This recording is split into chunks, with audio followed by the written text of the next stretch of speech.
പ്രിയപ്പെട്ട പ്രേക്ഷകരെ, നമ്മൾ ആദ്യം പോകുന്നു ലീഡേഴ്സ് മോർണിംഗിലേക്ക്.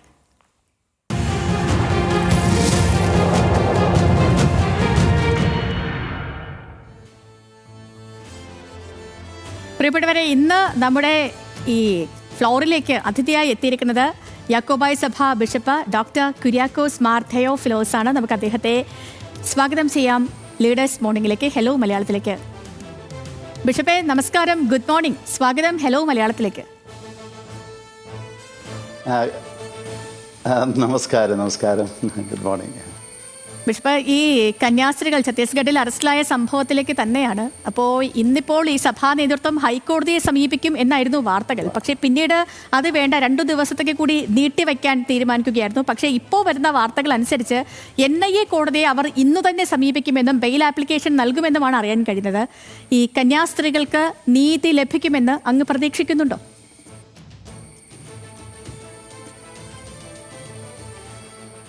തീർച്ചയായിട്ടും നമ്മളുടെ പ്രാർത്ഥനയും നമ്മുടെ പ്രതീക്ഷയും അതുതന്നെയാണ്.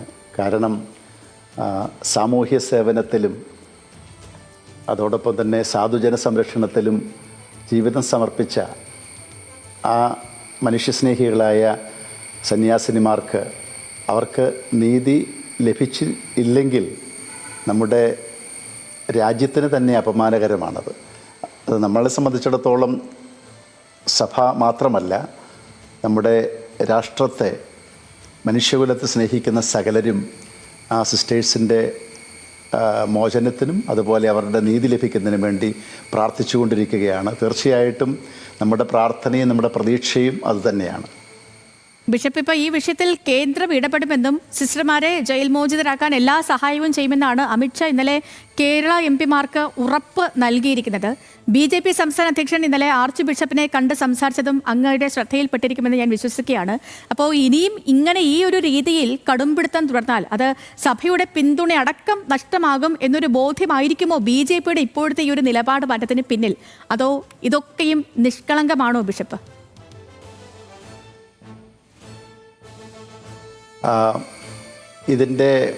ഞാനിപ്പോൾ ഇതിനെ ഒരു രാഷ്ട്രീയവത്കരിച്ച് കാണാനായിട്ട് അല്ല ശ്രമിക്കുന്നത്. കാരണം നമ്മുടെ മുൻപിലുള്ളതായ ഒരു വിഷയം നമ്മുടെ ഭാരതത്തിൻ്റെ മതേതരത്വത്തിനും അതോടൊപ്പം തന്നെ മതസ്വാതന്ത്ര്യത്തിനും ഏറ്റ വലിയ ഒരു മുറിവാണ് ഈ സംഭവം എന്ന് പറയുന്നത്. അതുകൊണ്ട് ഇതൊരു കേവലം 2 സിസ്റ്റേഴ്സിൻ്റെ മാത്രം ഒരു നീതിയുടെയോ മനുഷ്യാവകാശത്തിൻ്റെയോ മതസ്വാതന്ത്ര്യത്തിൻ്റെയോ ഒരു വിഷയമായിട്ട് നമ്മൾ അതിനെ കാണുന്നില്ല.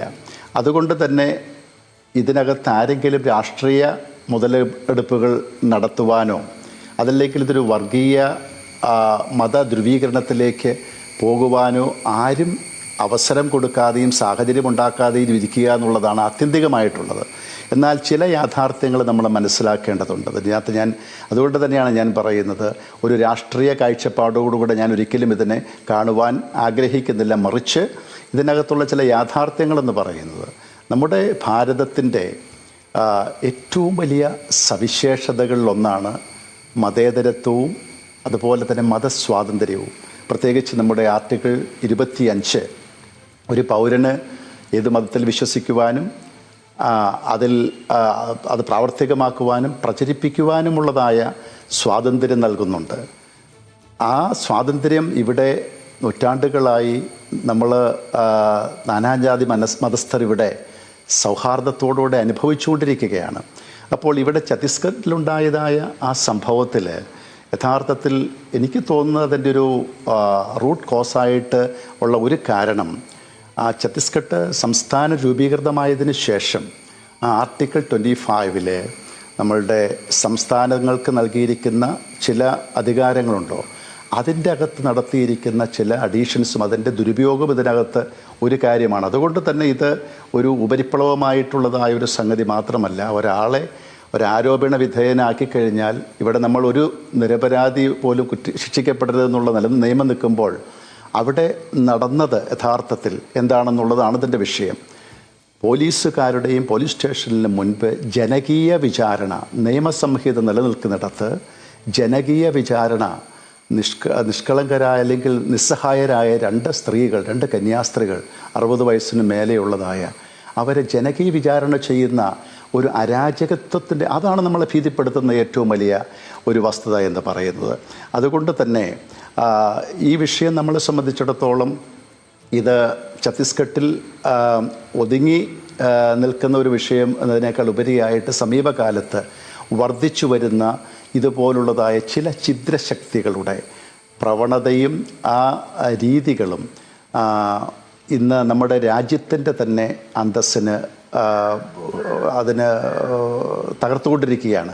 മറ്റൊരു കാര്യം എനിക്ക് തോന്നുന്നു, ഇത് കണ്ടു കഴിയുമ്പോൾ ഒരു വശത്തൂടെ നമ്മുടെ ആദരണീയനായ പ്രധാനമന്ത്രിയൊക്കെ വികസനത്തിലും ദേശീയ സുരക്ഷയിലുമൊക്കെ ഒത്തിരി ഊന്നൽ കൊടുത്തുകൊണ്ട് രാജ്യത്തെ മുന്നോട്ട് നയിക്കാൻ നോക്കുമ്പോൾ ഇനിയിപ്പോൾ അദ്ദേഹത്തിൻ്റെ തന്നെ ഇമേജിനെ തന്നെ തകർക്കാൻ ഇതിന് ഇതുപോലുള്ളതായ അകത്തുള്ള ഇപ്പം അവിടെ ബജറംഗദൾ എന്ന് പറയുന്ന ആ ആൾക്കൂട്ടമാണ് നമ്മൾ അവിടെ പറഞ്ഞ് അത് നമ്മളൊക്കെ കണ്ടു കഴിഞ്ഞു. പക്ഷേ അവിടെ അത്രയും ഒരു വശത്തൂടെ അങ്ങനെ പോകുമ്പോൾ ഇതുപോലെ തികച്ചും മനുഷ്യത്വഹീനമായി നടക്കുന്ന പ്രവർത്തികൾ അതാണ് നമ്മളെ ആശങ്കപ്പെടുത്തുന്ന നമ്മുടെ രാജ്യത്തിൻ്റെ മതേതരത്വവും നമ്മളുടെ മതസ്വാതന്ത്ര്യവുമെല്ലാം അതിന് ഭീഷണിയായിക്കൊണ്ടിരിക്കുന്ന ഒറ്റപ്പെട്ട സംഭവങ്ങൾ. അതുകൊണ്ട് അമിത്ഷായെ ആദരണീയനായ നമ്മളുടെ ആഭ്യന്തരമന്ത്രി അതിനകത്ത് ഇടപെട്ടു.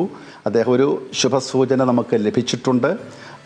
അതുകൊണ്ട് തന്നെ മുന്നോട്ട് ഇത് നമ്മൾ പ്രതീക്ഷയോടുകൂടെ കാണുകയാണ്. ഞാനതുകൊണ്ടാണ് പറയുന്നത്, ഈ മത പരിവർത്തനമെന്ന് പറയുന്നത് നമ്മളതിനെ വളരെ ശ്രദ്ധയോടുകൂടെ കാണേണ്ടതാണ്. മതപരിവർത്തനം എല്ലാവർക്കും അനുവദിയിട്ടുമായിട്ടുള്ളതാണ്. ഇപ്പോൾ ഈ പെൺകുട്ടികൾ തന്നെ പറയുന്നുണ്ട് 5 വർഷത്തിൽ കൂടുതലായവരുടെ കുടുംബം മുഴുവനും ക്രിസ്തീയ കുടുംബമാണ്. ഈ മതപരിവർത്തനം എന്ന് പറയുന്നതല്ല വിഷയം, നിർബന്ധിത മതപരിവർത്തനം വരുന്നതാണ്. ഒരാളെ എന്തെങ്കിലും പ്രലോഭിപ്പിച്ചോ അല്ലെങ്കിൽ ആളെ ഭീഷണിപ്പെടുത്തിയോ ഒക്കെ ഒരു മതത്തിലേക്ക് ചേർക്കുന്നത് യഥാർത്ഥത്തിൽ ആ പെൺകുട്ടികളുടെ തന്നെ മൊഴിയിൽ നിന്ന് നമ്മളത് ആ വീഡിയോ ഒക്കെ പുറത്ത് വന്നതിന് അതുകൊണ്ടാണ് ഞാൻ പ്രതികരിക്കുന്നത് ഇങ്ങനെ. അപ്പോൾ അത് നടന്നിട്ടില്ല എന്നുള്ളത് ആണ് അവിടെ വ്യക്തമാകുന്നത്. പിന്നെ മറ്റൊരു പ്രധാനപ്പെട്ട കാര്യം, നമ്മുടെ നാട്ടിൽ ക്രിസ്തീയ സഭകൾ, ഇപ്പോൾ ഞാൻ ഉൾപ്പെടുന്ന സഭ 2000-ഓളം വർഷമായി ഇവിടെ ഭാരതത്തിലുണ്ട്. നമ്മൾ ഒരിക്കലും നമ്മുടെ ഒരു പോളിസി അല്ല നിർബന്ധിത മതപരിവർത്തനം. സുവിശേഷം പങ്കുവയ്ക്കുക, അതുപോലെ ക്രിസ്തു സ്നേഹത്തിൽ മനുഷ്യരായിട്ട് ഈ സാധാരണ ഇപ്പോൾ ആ സിസ്റ്റേഴ്സൊക്കെ ശുശ്രൂഷ ചെയ്യുന്ന ആളുകൾ നമുക്കറിയാം എത്രയോ ഹീനമായ ജീവിത സാഹചര്യങ്ങളിലുള്ളവരെയാണ്. ഇപ്പോൾ ഈ പെൺകുട്ടികൾ തന്നെ അവർ പ്രായപൂർത്തിയായവരാണ്. അവരെ ജോലിക്ക് വേണ്ടിയിട്ട് 10,000 രൂപ സാലറിയിൽ അക്കോമഡേഷനും എല്ലാം കൊടുത്ത് അവരുടെ മാതാപിതാക്കളുടെ സമ്മതപ്രകാരമാണ് കൊണ്ടുപോകുന്നത്. നമ്മുടെ നാട്ടിൽ തന്നെ മാതാ അമൃതാനന്ദമായി എത്രയോ ശ്രേഷ്ഠമായ ശുശ്രൂഷകളാണ് അവർ നടത്തിക്കൊണ്ടിരിക്കുന്നത്. എത്രമാത്രം യൂറോപ്പിൽ നിന്നും അമേരിക്കയിൽ നിന്നുമുള്ളതായ അവിടുത്തെ അനുയായികളെ പോയി നോക്കിക്കഴിഞ്ഞു കഴിഞ്ഞാൽ അവരൊക്കെ ക്രിസ്ത്യാനികളായിട്ടുള്ള ആളുകളായിരുന്നു. അവർ അത് സ്വീകരിച്ചു കൊണ്ട് പോകുന്നത് നമുക്കത് മതപരിവർത്തനം നിർബന്ധിത പരിവർത്തനമായിട്ട് കാണാൻ പറ്റും. ഹരേ കൃഷ്ണ പ്രസ്ഥാനം, ഞാൻ പല രാജ്യങ്ങളിൽ സഞ്ചരിക്കുമ്പോൾ അവിടെയൊക്കെ നമ്മൾ കാണുന്നത് അതൊക്കെ ആരെങ്കിലും അത് സ്വമനസാലെ മനപരിവർത്തനം അവിടെ നടന്ന് അങ്ങനെ സ്വീകരിച്ചിട്ടുണ്ടെങ്കിൽ തീർച്ചയായും. പക്ഷേ ഇപ്പോൾ ഈ ഉന്നയിക്കപ്പെട്ടിരിക്കുന്ന കാര്യങ്ങളൊക്കെ തെറ്റാണെന്ന് നേരത്തെ തന്നെ ബോധ്യപ്പെട്ടിരുന്നു. കാരണം ഈ നിർബന്ധിത മതപരിവർത്തനം അവിടെ നടന്നിട്ടില്ല. മാത്രമല്ല മനുഷ്യക്കടത്തടക്കമുള്ള വകുപ്പുകളാണ് ഇവർക്ക് മേൽ ചുമത്തിയിരിക്കുന്നത്. അതുകൊണ്ടാണ് സെഷൻസ് കോടതി ഈ വിഷയത്തിൽ ഇടപെടാൻ വിസമ്മതിച്ചത് പോലും. മാത്രമല്ല ബിഷപ്പ്, ഇപ്പോൾ വസ്ത്രത്തിൻ്റെയൊക്കെ പേരിൽ, വസ്ത്രത്തിൻ്റെയൊക്കെ അടിസ്ഥാനത്തിൽ ഒരാളെ പ്രതിക്കൂട്ടിൽ നിർത്തുന്ന ഒരു നടപടി, അത് നമ്മുടെ ഈ ജനാധിപത്യ രാജ്യത്തിൽ അത് ഹീനമല്ലേ? തീർച്ചയായിട്ടും നമുക്കുള്ളതായ ഏറ്റവും വലിയ ആശങ്ക ഞാൻ ആദ്യം പറഞ്ഞല്ലോ. അതായത് ഇപ്പോൾ അവരെ ആ സിസ്റ്റേഴ്സിനെ കൈകാര്യം ചെയ്ത രീതി, കൊടും ഭീകരവാദികളെ, കുറ്റവാളികളെ കൈകാര്യം ചെയ്യുന്ന രീതിയിലാണ്. അതുങ്ങൾ നമ്മുടെ ബൈബിളിലൊരു വേദഭാഗമുണ്ട്, അറുക്കുവാനുള്ള ആട്ടിൻകുട്ടിയെപ്പോലെ അവർ മൗനമായിരുന്നു. എത്ര സങ്കടകരമായ ഒരു ദൃശ്യമായിരുന്നു അത്. അവരെന്താ ചെയ്തത്? അവർ ആയുധങ്ങളുമായിട്ട് ഈ കുട്ടികളെ കൂട്ടിക്കൊണ്ട് പോകാൻ വന്നത്. അപ്പോൾ അതുകൊണ്ട് അവരുടെ അനുവദിച്ചിരിക്കുന്ന വസ്ത്രം ധരിക്കാൻ പോലും അങ്ങനെ ഭയപ്പെടും. അതുകൊണ്ടാണ് ഞാൻ പറഞ്ഞത്, ഭാരതത്തിൻ്റെ ചൈതന്യം ഞാൻ എപ്പോഴും പറയാറുണ്ട്, ഏകം സത് വിപ്ര ബഹുത വദന്തി. ഇവിടുത്തെ ഈ സംസ്കാരത്തിനോടുള്ള വെല്ലുവിളിയാണത്. ലോകത്തിലെ എല്ലാ മതങ്ങളും ഇവിടെ കടന്നു വരുവാനും ഇവിടെ നിലനിൽക്കുവാനും ഇവിടെ പീഡനങ്ങൾ ഏൽക്കാതെ, അതാണ് നമ്മുടെ ഈ ഭാരതീയ സംസ്കാരമെന്ന് പറയുന്ന ആർഷഭാരത സംസ്കാരം. അത് ഇന്ന് ലോകത്തിൻ്റെ മുൻപിൽ ഭാരതത്തെ വ്യത്യസ്തപ്പെടുത്തി നിർത്തുന്നതും നമ്മുടെ ഈ മത സ്വാതന്ത്ര്യവും മതേതരത്വവും ഈ പ്ലൂരാലിറ്റിയാണ്.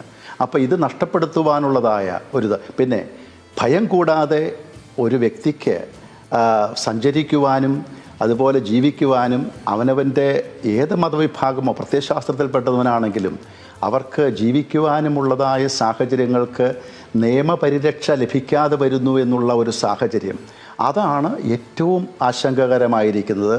അതുതന്നെയാണ് ഇപ്പം അവിടെയും നമ്മളത് കാണുന്നത്. അതുകൊണ്ടാണ് ആ സിസ്റ്റേഴ്സിൻ്റെ കാര്യത്തിലും അത് കാണുന്നത് അതാണ്. ബിഷപ്പ്, ഇപ്പോൾ അങ്ങ് ഇത് തൊട്ട് മുൻപ് പറഞ്ഞതുപോലെ തന്നെ ഇതിപ്പോൾ ഒരു പുതിയ സംഭവമല്ല. കാരണം ഈ ഛത്തീസ്ഗഡ് ആ സംസ്ഥാനം രൂപീകരിക്കപ്പെട്ടത് മുതൽ തന്നെ അവിടെ ക്രിസ്ത്യാനികൾക്കെതിരായ ഒരു വേട്ടയൊക്കെ അവിടെ നടക്കുന്നുണ്ട്. ഇതിപ്പോൾ BJP സർക്കാർ മാത്രമല്ല, ഇതിന് മുൻപുണ്ടായ കോൺഗ്രസ് സർക്കാരിൻ്റെ കാലത്തും എത്രയോ വട്ടം ഇത് കണക്കിലുള്ള പല പല സംഭവങ്ങൾ അവിടെ ഉണ്ടായിട്ടുണ്ട്.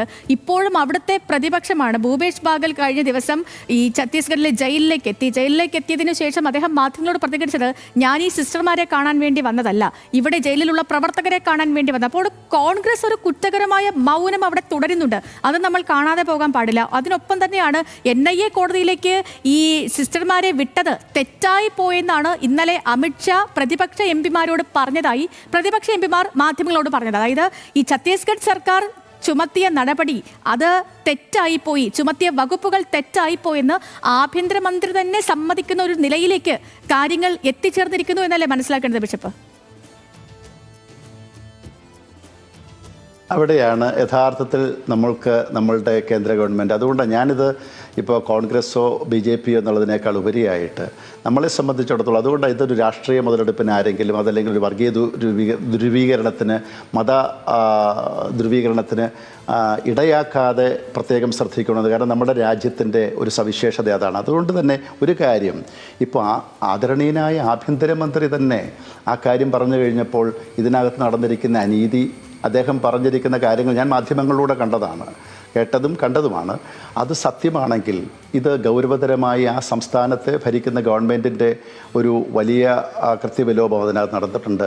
പിന്നെ പ്രതിപക്ഷം അതിനകത്ത് ഇടപെട്ട രീതികൾ ഇതിന് മുൻപും അവിടെ ഇതുപോലുള്ള സംഭവങ്ങൾ ഉണ്ടായിട്ടുണ്ട്. അതുകൊണ്ടാണ് ഞാൻ ആദ്യം തന്നെ പറഞ്ഞത്, ആ സംസ്ഥാനത്ത് നിലനിൽക്കുന്ന ആർട്ടിക്കിൾ 25 അതിൻ്റെ ആ ദുരുപയോഗം, അതിനകത്ത് വന്നിരുത്തിയിരിക്കുന്ന അഡീഷൻസ്, അത് മുതലിത് പരിശോധിക്കപ്പെടേണ്ടതാണ്. ആ ഛത്തീസ്ഗഡ് സംസ്ഥാനത്ത് നമുക്കറിയാം ക്രിസ്ത്യാനികൾ ഒത്തിരി ഉള്ള ഈ അവിടുത്തെ മുഖ്യമന്ത്രിയുടെ ആ ജില്ലയിൽ തന്നെ ഞാൻ അറിയുന്നിടത്തോളം ക്രിസ്ത്യൻ പോപ്പുലേഷൻ ഒത്തിരി ഉള്ളൊരു സ്ഥലമാണ്.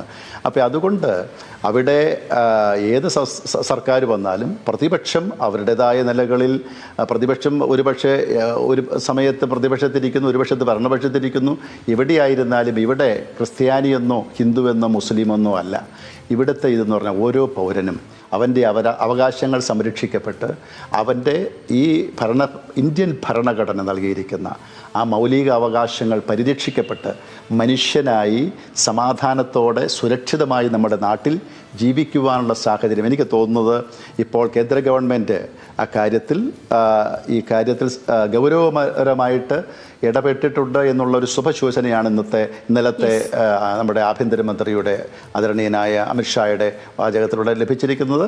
നമുക്ക് അതിൽ പ്രതീക്ഷ അർപ്പിച്ച് എത്രയും വേഗം ഈ സിസ്റ്റേഴ്സിന് മോചനം ലഭിക്കും. പക്ഷേ നമുക്കൊരു ശുഭപ്രതീക്ഷയോട് കൂടി മുന്നോട്ട് പോകാം. ഞാൻ ഒരു ചോദ്യം കൂടി ചോദിച്ച് അവസാനിപ്പിക്കാം. ബിഷപ്പ്, ഇപ്പോൾ ചായ കുടിക്കാനും കേക്ക് മുറിക്കാനും ഒന്നും അരവണയിലേക്ക് ആരും വരണ്ട എന്ന് കഴിഞ്ഞ ദിവസമാണ് ക്ലിമിസ് ബാബു പറഞ്ഞത്. അങ്ങയുടെ ശ്രദ്ധയിലേക്ക് വന്നിട്ടുണ്ടെന്ന് ഞാൻ വിശ്വസിക്കുന്നു. ഇന്നലെ BJP സംസ്ഥാന അധ്യക്ഷൻ ആർച്ച് ബിഷപ്പിനെ പോയി കണ്ട് എല്ലാ സഹായവും വാഗ്ദാനവും ചെയ്തു. അതായത് ചായ കുടിക്കാനും കേക്ക് മുറിക്കാനും ഒക്കെ BJP ഇപ്പോഴും റെഡിയാണ്. സഭ ഈ അനുവാദം കൊടുക്കലിലൂടെ എന്തു സന്ദേശമാണ് ബിഷപ്പ് നൽകുന്നത്? നമ്മളെ സംബന്ധിച്ചിടത്തോളം, സഭകളെ സംബന്ധിച്ചിടത്തോളം നമ്മളെപ്പോഴും ഞങ്ങൾ പറയാറുണ്ട്, എല്ലാ രാഷ്ട്രീയ പാർട്ടികളുമായിട്ടൊരു സമദൂര ഒരു നിലപാടാണ് ഇപ്പോഴും സഭ സ്വീകരിക്കുന്നത്. എന്നാൽ അതേസമയം തന്നെ സഭയുടെ വിശ്വാസികൾക്കും സഭാംഗങ്ങൾക്കും നമുക്ക് നീതി ലഭിക്കാത്ത സാഹചര്യങ്ങൾ വരുമ്പോൾ, സമൂഹത്തിൽ നിന്ന് നീതി ലഭിക്കാത്ത സാഹചര്യം വരുമ്പോൾ നമ്മൾ പ്രതികരിക്കും. അതിൻ്റെ അർത്ഥം ഒരു പ്രശ്നമുണ്ടായിക്കഴിഞ്ഞാൽ അതിനെ നമ്മൾ സമവായത്തോടെ ഒരു അല്ലെങ്കിൽ ഒരു കോൺഫ്ലിക്റ്റ് രീതിയിൽ തന്നെ തീർക്കാനല്ല. ഇപ്പോൾ നമ്മളുടെ ശ്രദ്ധ എന്ന് പറയുന്നത് എന്താ, എല്ലാ മാർഗങ്ങളിലൂടെയും നമ്മുടെ സിസ്റ്റേഴ്സിനെ നമ്മൾ അവിടെ നിന്ന് മോചിപ്പിക്കുക, അവർക്ക് നീതി ലഭിക്കുക എന്നുള്ളതാണ്. അപ്പോൾ അതിന് സംസ്ഥാന അധ്യക്ഷൻ അദ്ദേഹത്തിൻ്റെ തന്നെ ഒരു പ്രസ്താവന നിങ്ങൾ ആദ്യം ശ്രദ്ധിച്ചു കാണും. അദ്ദേഹം ആദ്യം ഈ സംഭവത്തെ അപലപിച്ച ഒരാളായിരുന്നു BJPയുടെ ഇവിടുത്തെ സംസ്ഥാന അധ്യക്ഷൻ. അദ്ദേഹത്തിന് ഈ കാര്യം ബോധ്യപ്പെട്ടിരുന്ന ഒരു കാര്യമാണെന്നാണ് എനിക്ക് തോന്നുന്നത്. പിന്നെ ക്ലീമീസ് ബാവായുടെയും അവരുടെയൊക്കെ പ്രതികരണം, കാരണം ഈ നീതി നിഷേധിക്കപ്പെട്ടൊരു സാഹചര്യത്തിൽ എല്ലാവരും ചെയ്യുന്ന ഓരോ രാഷ്ട്രീയ കക്ഷികളും ഓരോ നിലപാടുകളും അല്ലെങ്കിൽ സ്ത്രീ സഭകളെ ആരെ സമീപിക്കുമ്പോഴും അതിനകത്തൊക്കെ ആത്മാർത്ഥമായ ഒരു നിലപാടുകളും ആത്മാർത്ഥതയും ഉണ്ടാകണമെന്നുള്ളതാണ് അദ്ദേഹം ഉദ്ദേശിച്ചത്. അല്ലാതെ ഈ വിഷയത്തോടുള്ള അദ്ദേഹത്തിൻ്റെ ഒരു പ്രതികരണമാണ്. അതല്ലാതെ നമ്മളിപ്പോൾ ഏതെങ്കിലും രാജ്യം ഭരിക്കുന്ന ആളുകളോ നമ്മുടെ നാട് ഭരിക്കുന്ന ആളുകളോ നമ്മളെ ഒരു കാര്യത്തിന് വേണ്ടി സമീപിക്കുമ്പോൾ ആ കാര്യം അത് പ്രത്യേകിച്ച് ഈ സിസ്റ്ററുടെ നീതിക്ക് വേണ്ടിയിട്ടും മോചനത്തിന് വേണ്ടിയിട്ടുള്ള കാര്യങ്ങളാണ്. അവിടെ നമ്മൾ ഇതിനെല്ലാം കൂടെ ഒരുമിച്ച് ചേർത്ത് വായിക്കേണ്ട ആവശ്യമില്ല എന്ന് എനിക്ക് തോന്നുന്നു. യെസ്, വ്യക്തമാണ്. ബിഷപ്പ്, വളരെയധികം നന്ദി ഞങ്ങൾക്കൊപ്പം ചേർന്നതിന്. അങ്ങേക്ക് നല്ലൊരു ദിവസം കൂടി ആശംസിക്കുകയാണ്. Thank you Sethu, thank you very much. And നമുക്ക് എല്ലാവർക്കും പ്രാർത്ഥിക്കാം ആ സിസ്റ്റേഴ്സിന് എത്രയും പെട്ടെന്ന് മോചനം ലഭിക്കട്ടെ, നമുക്ക് നമ്മുടെ രാജ്യത്ത് മതേതരത്വം സംരക്ഷിക്കപ്പെടട്ടെ എന്ന് നമുക്ക് എല്ലാവർക്കും പ്രാർത്ഥിക്കാം.